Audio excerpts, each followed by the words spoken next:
President Donald Trump, Mark Wilson, Getty Images. Donald Trump is finally securing the presidency he's always wanted. He rallies the people. Mike Pence governs them. As Trump prepares to decamp to his oceanfront club in West Palm Beach this weekend, surrounded by GOP donors and top aides, the vice president will travel to Florida for a Saturday meeting with cruise ship operators about the rapidly evolving coronavirus crisis. The striking split-screen view that has played out this week and will continue in Florida, of a president dispensing questionable theories about the virus and prioritizing his 2020 campaign, while his hyper-focused deputy tackles a life-or-death problem of governance, has put a long-standing Trump practice in its starkest relief yet. It's a price those in Trump's orbit often pay for access to him and his devoted base. If they do the heavy lifting and allow him to take credit, they remain in his good graces. Trump's own son Donald Trump Jr. once offered ex-Ohio Gov. John Kasich, then a top rival of his father's in the 2016 GOP primary, a chance to become the most powerful vice president in U.S. history if he agreed to take the lead on domestic and foreign policy and let Trump handle the rest. Kasich declined the offer, opening the door for Pence to add his name to Trump's ticket and face his turn taking charge of an unfortunate issue while the president handles the broad strokes messaging. That moment arrived last week. Trump entrusted his vice president with fighting coronavirus as head of the government's coronavirus task force, then hit the campaign trail for rallies in the Carolinas and a rowdy speech at the annual Conservative Political Action Conference in between. Trump abruptly canceled his scheduled visit to the Centers for Disease Control and Prevention in Atlanta Friday. A White House official said the president did not want to interfere with the CDC's mission to protect the health and welfare of their people and the agency. A White House meeting with airline CEO on Wednesday to discuss coronavirus prevention measures was the last coronavirus-related event on Trump's schedule. Meanwhile, Pence canceled a string of campaign appearances in Minnesota, Wisconsin and North Carolina this week to tend to states that are grappling with multiple cases of the virus and reassure Americans the outbreak is under control. On Thursday, the vice president traveled to a Minneapolis business that manufactures N95 respirators, a type of face mask that can protect health care workers from coronavirus patients, and visit Washington state, where coronavirus deaths reached double digits this week, to meet with Democratic Gov. Jay Inslee and other local officials. Prior to departing the White House for a televised town hall in Pennsylvania, Trump spent his day tweeting more than a dozen times about 2020 Democrats, his approval rating, Super Tuesday results and so-called sanctuary cities. The side-by-side view was magnified by Pence's daily updates from the White House briefing room, where he and a team of infectious disease experts and cabinet personnel calmly responded to questions about containment efforts, test kit availability and the overall threat of the virus.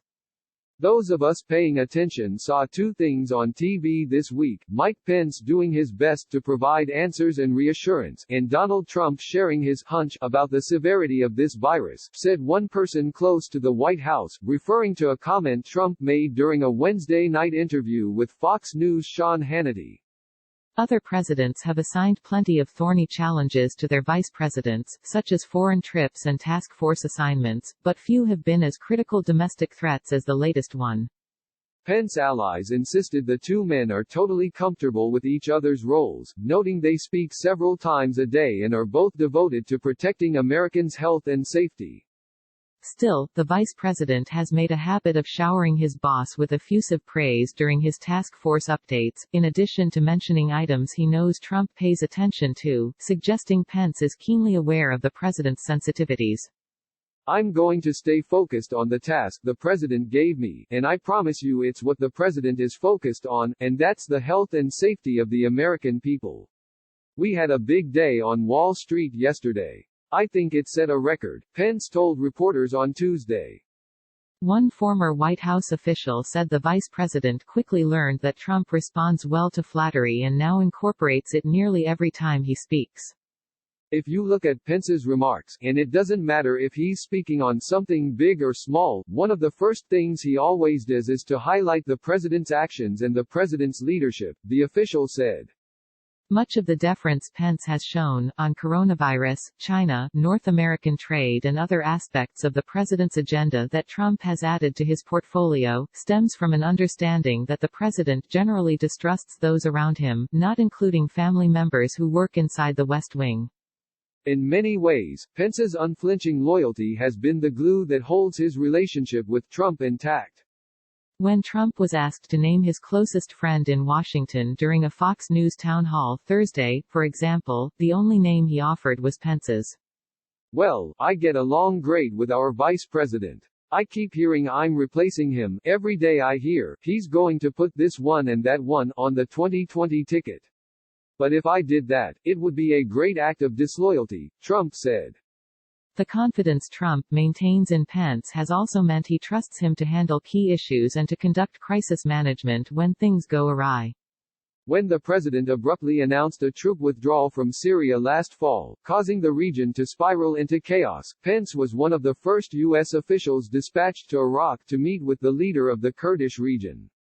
On Wednesday, Pence was dispatched to Capitol Hill to assure lawmakers, some of whom have criticized the administration for being slow to respond to coronavirus, that the administration has the outbreak under control. I am glad Vice President Pence was there to say, I am taking control, surrounded by scientists and healthcare officials. That's what you are supposed to do, Representative Lou Correa, D. Calif. told CNN following the vice president's visit. While Pence has taken the lead on the administration's efforts to combat coronavirus, Trump has made a point to talk about the virus in less conventional ways, including on Twitter and in a phone interview with Hannity, all while his regular schedule continues. He promoted his economic and trade agenda at a gathering of Hispanic business groups on Wednesday and participated in the Fox News town hall in Scranton, Pennsylvania, the hometown of former Vice President Joe Biden, one of his chief 2020 rivals. When he arrives in Florida late Friday, Trump is expected to address members of the Republican National Committee's finance team at the party's spring meeting, according to a person familiar with the meeting. He will also headline a series of fundraisers throughout the weekend for his re-election effort, including a donor breakfast on Sunday with Sampit Shivangi, an Indian-American physician from Mississippi who will serve as a delegate for Trump at the GOP convention in July. Pence is also expected to speak to the RNC Finance Committee, but a person familiar with the meeting schedule said the vice president may cancel or perhaps stop by but longer speak. The president has got his own mind, said Hossein Khorram, a Trump Victory Finance Committeeman, who will be in South Florida to attend events for those who have raised more than $100,000. He doesn't listen to what anyone else thinks. Khorram, who lives in Washington state, where coronavirus deaths reached double digits this week, said Trump shouldn't cancel his events because it wouldn't make much of a difference to state and local governments who are the ones currently battling coronavirus. They're the ones really in charge. But Trump has made minor adjustments to his upcoming travel plans, including adding a trip to the Centers for Disease Control and Prevention in Atlanta on Friday. He was scheduled to speak at a huge global health technology conference in Orlando on Monday, but the event was canceled due to coronavirus concerns. Trump remains scheduled to headline a fundraiser at the Orlando home of businessman Bob Delo Russo that day, according to a person familiar with his schedule. The president will also travel to the Nashville area on Friday to meet with local officials following a series of deadly tornadoes that ravaged Music City and its suburbs earlier this week. Still, Trump is slated to spend 3 nights this weekend at his South Florida retreat, Mar-a-Lago, where he is known to socialize with club members and their guests and golf at his nearby club. Rob Stutzman, a Republican consultant who runs a firm in California, which is also being shaken by coronavirus cases, said Trump currently faces his own optics challenge as he campaigns across the country. Whereas Pence must avoid overshadowing the president, who is notoriously sensitive about his own brand, Trump can't afford to appear lackadaisical in the midst of a public health crisis, much less, one that could have long-lasting impacts on the U.S. economy and psyche. A big part of his responsibility will be to ensure an effective public health response while mitigating damage to the economy.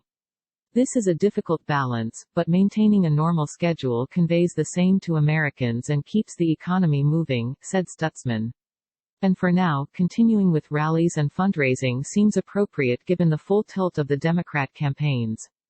And throughout his term, Trump often has proven immune to threats that would have knocked down other presidents, as Trump himself likes to say with his resilient poll numbers.